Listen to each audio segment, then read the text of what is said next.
We have with us Airtel Payments Bank CEO Anubrata Biswas. So many thanks for speaking to PTI. My pleasure. Let's start off with the FY24. How has the year been for Airtel Payments Bank? And if you could just talk to us about the growth in revenue, the growth in business in FY24, which are the segments that have been the major growth drivers for you as well? Well, firstly, Mamita, it's been a very remarkable year.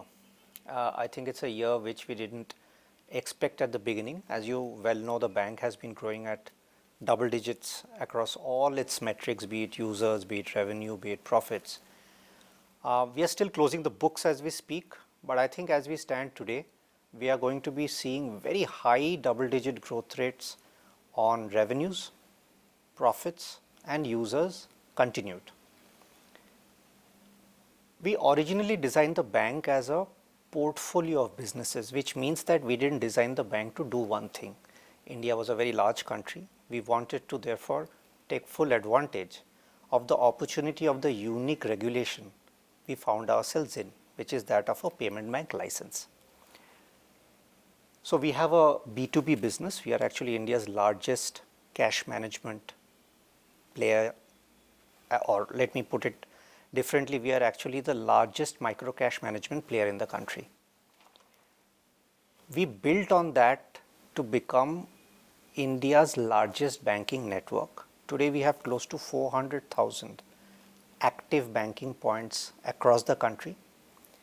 And very uniquely now we have sustained momentum on what I call digital banking in India, which is a growing spectrum of urban users wanting a secondary digital banking option for their payment and transaction needs. This is the business we have seen dramatic surges over the last 3 to 6 months. This has driven up revenues, and today as we stand, we are actually a very dominant player, not just on cash in B2B, but a range of cash and digital services on B2B. For example, on parking in India, there are broadly over 70 parking sites. Around 70 to 80% of them are powered through Airtel Payments Bank for FASTag transactions. On rural, as I mentioned, we are dominant. We are the largest acquirer. Aggregate on rural and urban, we are now opening 1 million bank accounts a month. These are customers choosing to onboard themselves online through our digital banking app, or customers coming onto our banking points and onboarding by using biometrics. So I would say a great year, Mamita. It's something which gives us a lot of optimism. And as I mentioned, the momentum is structural, which means that we are very bullish about the next few years as well. Payments Bank has been making headlines over the last 2 months. But before we get into those questions as well, if you could just decode and demystify what a payments bank is versus a regular full-fledged bank for the sake of viewers. To answer that question, let me step back and sort of give a context for what the payment bank model originally was thought about to be.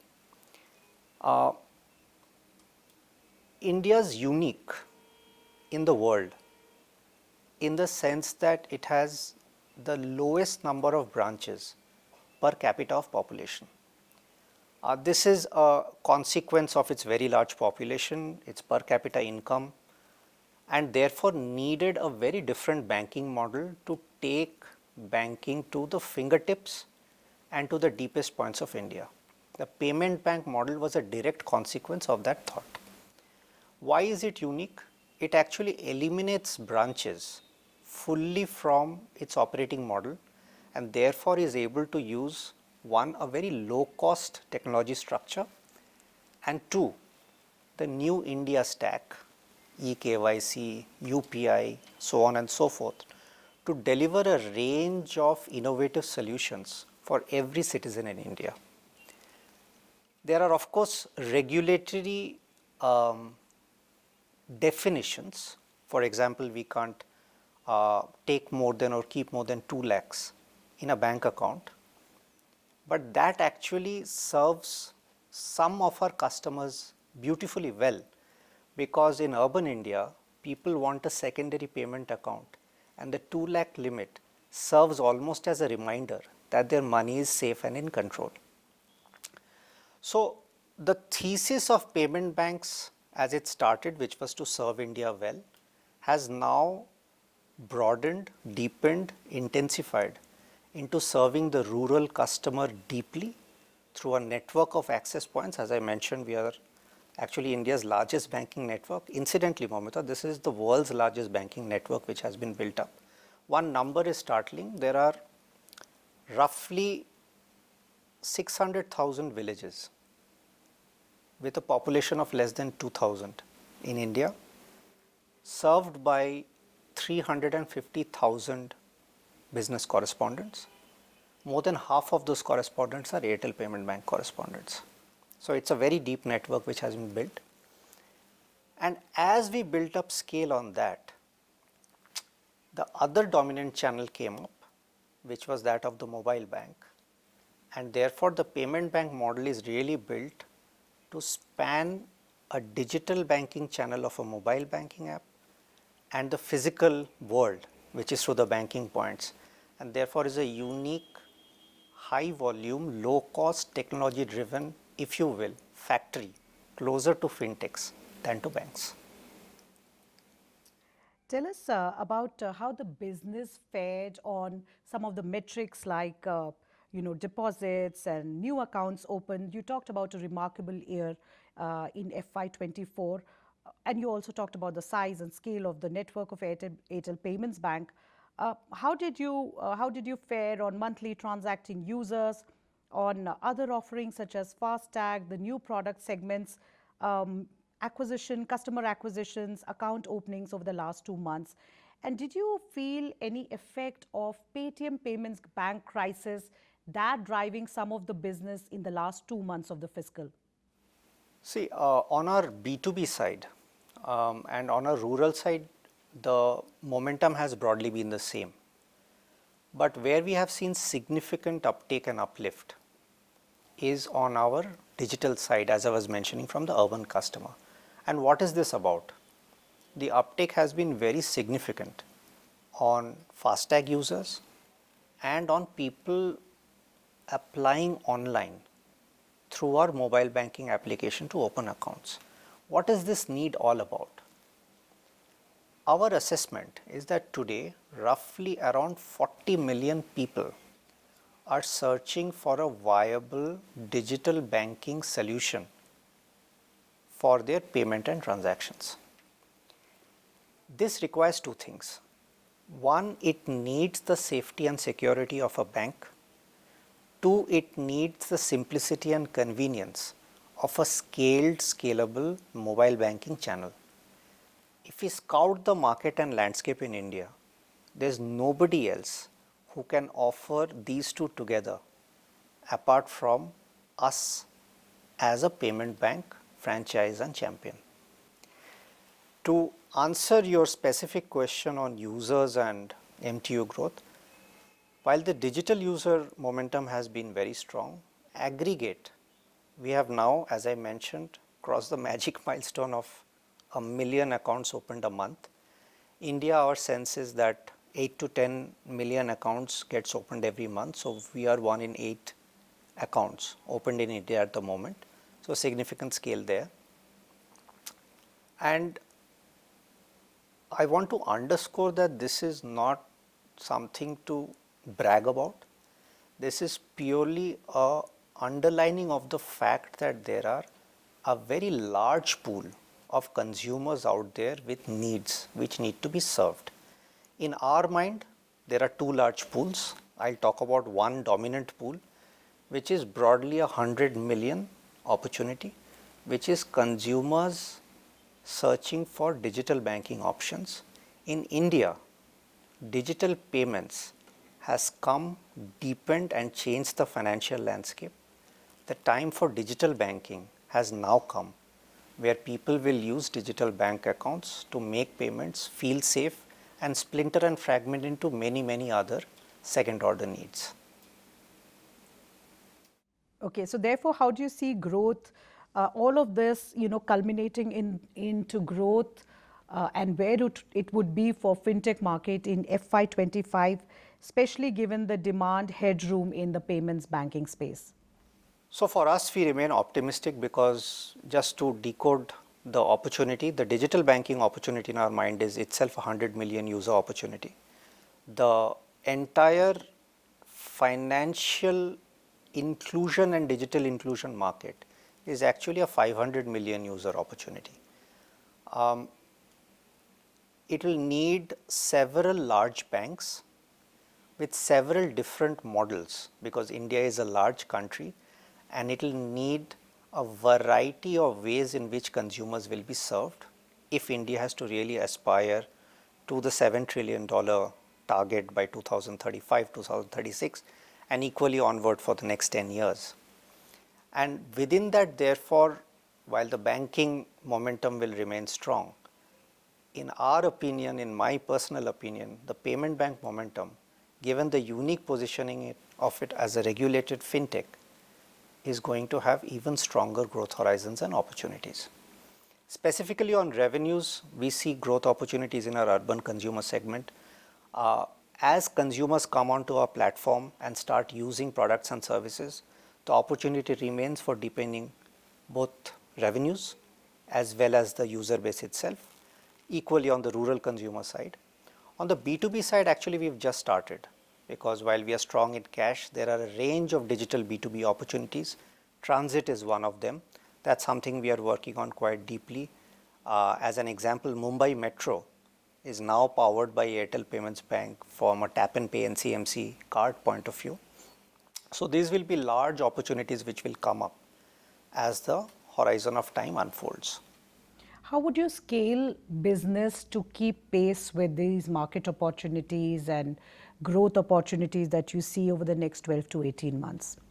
That's a tough one because frankly, while philosophically, I just started, the conversation saying that we have designed it like a portfolio of businesses. Our thought always has been the portfolio of businesses should talk to one another. Let me give you an example.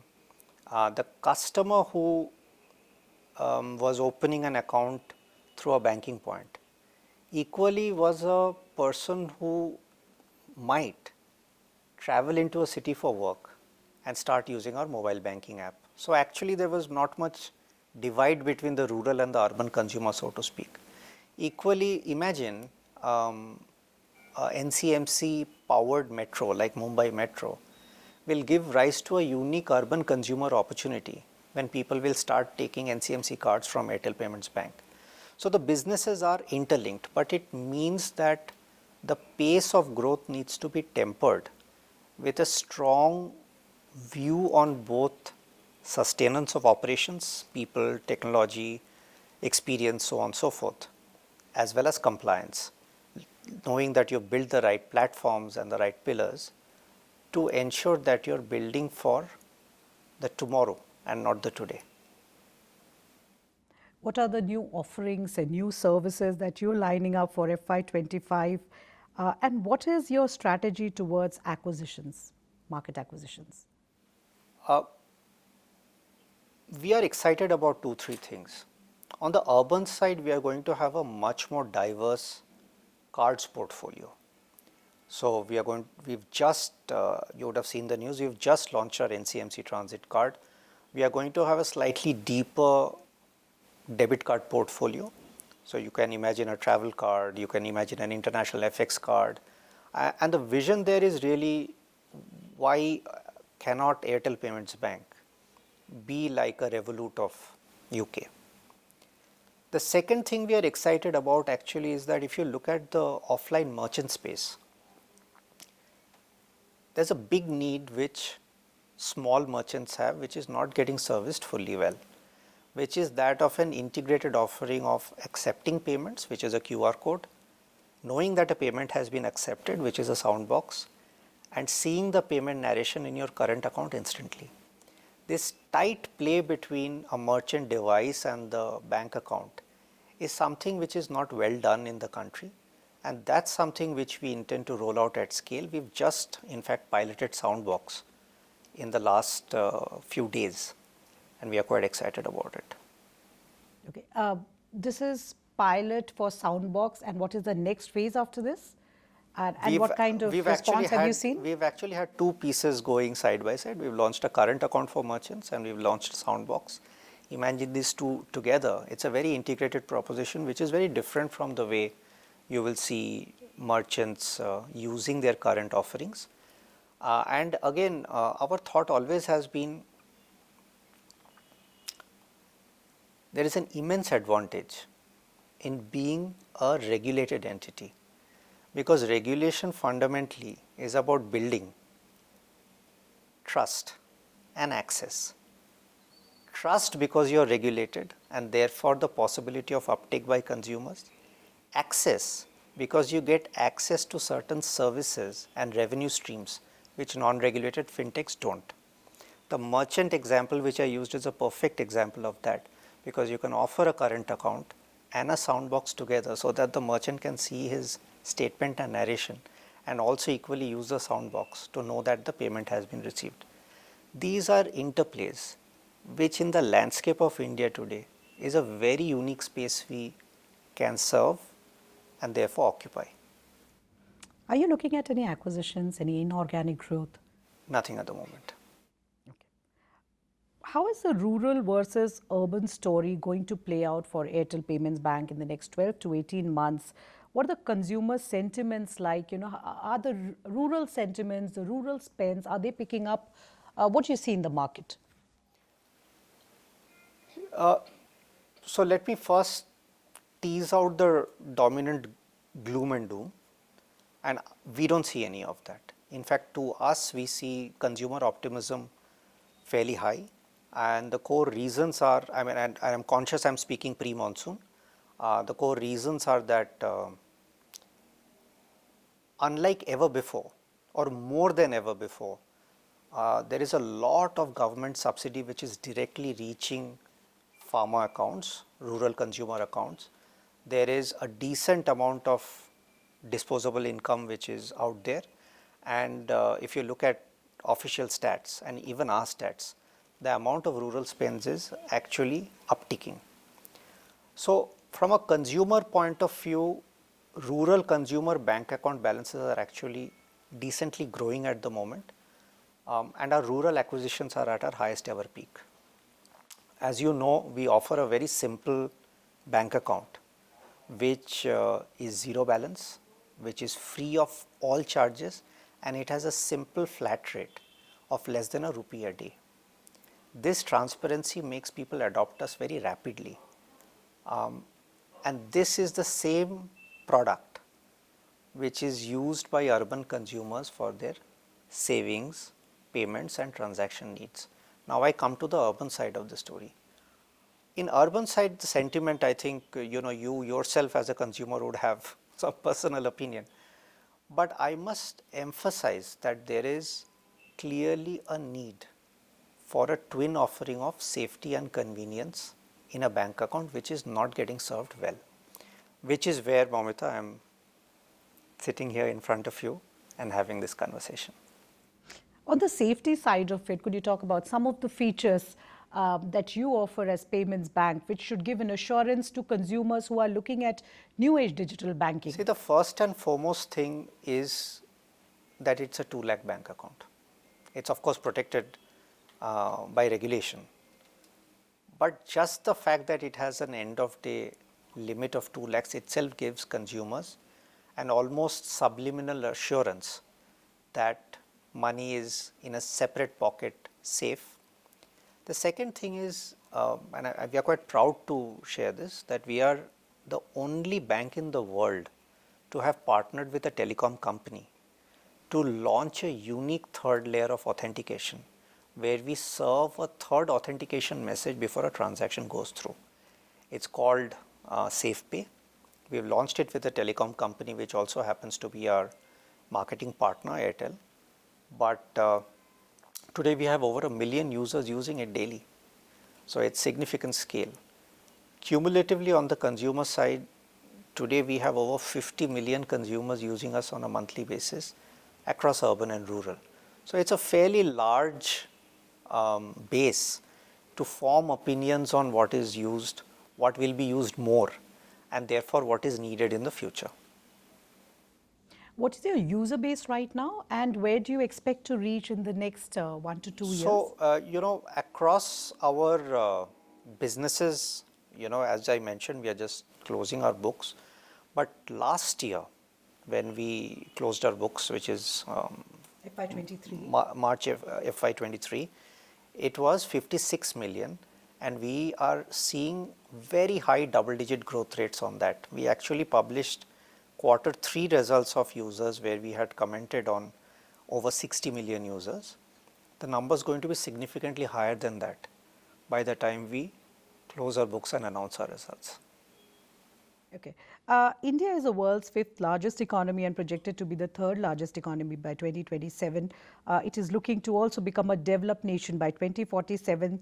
The GDP growth rates are seen at 7% in FY25 and otherwise a global volatile macro environment.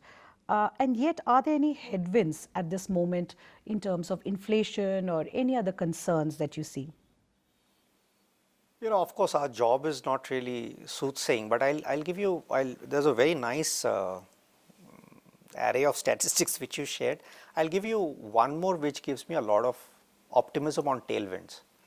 If you look at the first decade of the 2000s, India's GDP grew roughly 4 times. And if you look at a range of metrics on Digital India grew roughly 2 times. If you look at the next 10 years, GDP grew roughly twice, it doubled.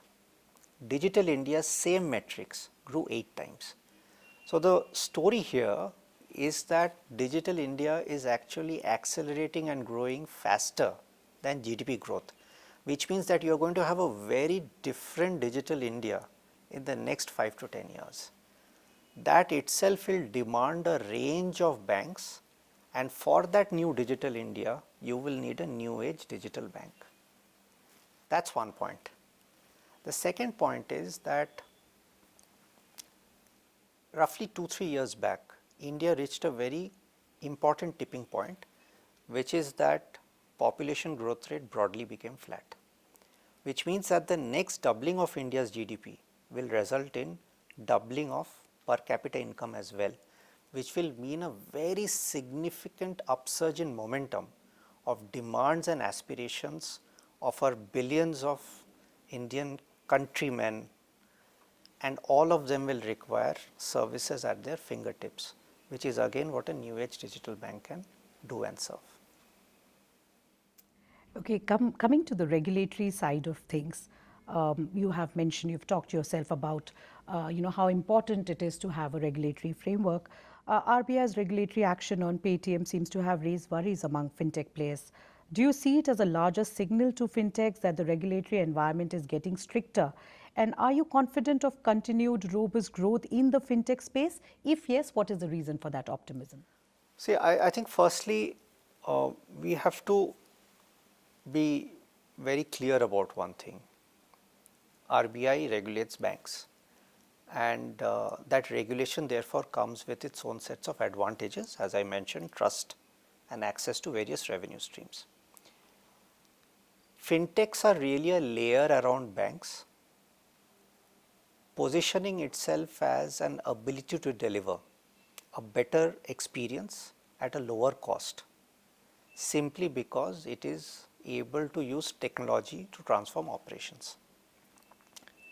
If we look at Digital India and the fact that 1 billion Indians will need digital services given the acceleration in Digital India, there is a role for fintechs, and that role will only get larger. And let me give you some statistics around this. There are 400 million financial payers in India. I hope I made sense. Essentially, roughly 250 to 300 million UPI monthly payers, unique individuals, and 150 million people doing a cash transaction. So essentially there are 400 million people paying in India every month. This is in contrast to 700 million smartphones in India. If you look at that number for savings, that number drops to 250 million Indians. So there is a very wide gap between digital users and digitally financial users in the country. And fintech has a role to play in bridging that gap. So I would be very optimistic about fintech, knowing fully well that we can, as a regulated fintech with a banking license, offer the best of both worlds to 1 billion Indians. Okay. Has the Paytm Payments Bank crisis put a spotlight on the essential element of compliance with laws when it comes to building of great companies? And as a payments bank yourself, what additional processes and checks have you put in place that to ensure that you not only meet but exceed regulatory expectations and provide that comfort to consumers who are seeing this whole crisis unfold? So firstly, we can't comment on another regulated entity. I personally wouldn't know what the issues are. But I can tell you about the principles and philosophies of Airtel Payment Bank. Right from the time the company started, and particularly as we started building the bank in early to 2018, the philosophy was platform first. Platform first means you first build the platforms in such a way that it is ready to scale. Platforms are technology, platforms are experience, and platforms are compliance. Once only when you're sure about these three, can you really start scaling. And then comes the perverse insight, of course, that you don't need to invest in scaling, because if you've got the platforms right, the uptake from consumers on its own is very, very significant.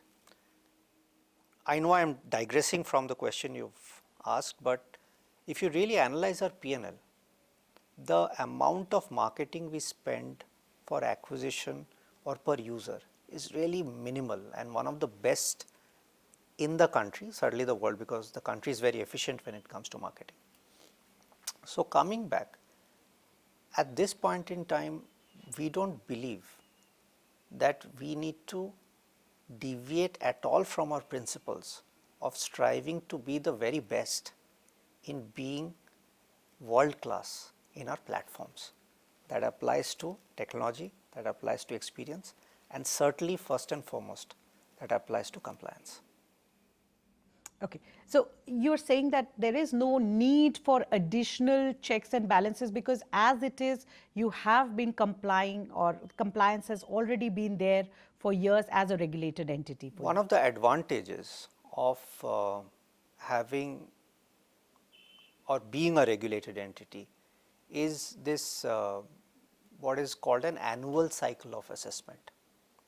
So, and I don't envy it, but there are banks, very large banks, which is under what is called continuous supervision.